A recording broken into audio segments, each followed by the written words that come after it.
when someone's going to the when someone shoots the ball, you have to look at your opponent when you're boxing them out, because they're gonna try to maneuver around you. So you want to look at them before they go anywhere, and not just watch the ball go to the rim.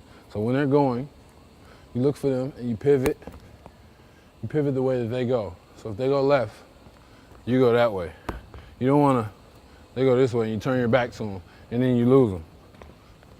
So whichever way they go, you pivot, then you get them and look for the ball. And make sure you stay in front of them, because there are tricky people who do all this and swipe your arms. You just have to stay in front of them.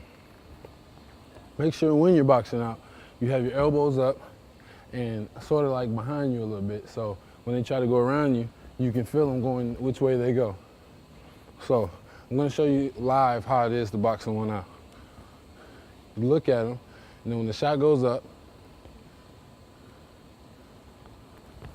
you pivot and get the ball. Most likely, you want to grab the ball before it touches the ground, but if it touches the ground, you're boxing the person out. It even looks better on your part because you're working that hard to box your player out. So when he shoots,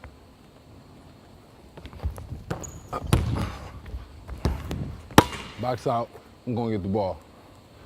Now,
ball before they can get there without any distractions, then it's going to break this press.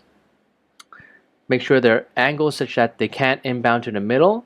They force them to go to the corner. So ideally, where we want the ball is, we let them have the ball here, inside this corner. Now, what 2 is going to come and do is they're going to start trapping him, and 4 is going to run down and trap him. Now it's important that 2 does not let 1 drive by him baseline. If they do, they're going to break the zone. Now what's going to happen is the next step is that all these people are going to come up, and the defense has to force 1 to ideally turn around and pick up the ball, or pick up the ball and then turn around. And from there, depending on where the player is looking at, they want to see the ball and they want to intercept that. We're going to go over the second trap area. So let's say they go to the first trap area and it doesn't work out and they pass it back to 4. So now 4 is wide open, and what happens here is you don't want to double team in the middle because it's just too difficult. They can go either way. So what happens is 3 needs to guard number 2 and 4 at the same time. And to do this, he has to stay with 2 and then occasionally do what we call stunting, which is they pretend they're going to run towards 4, pretend, but they're actually continuing to stay with 2. So one person is guarding 2 players, and then buying time for 4 to come back.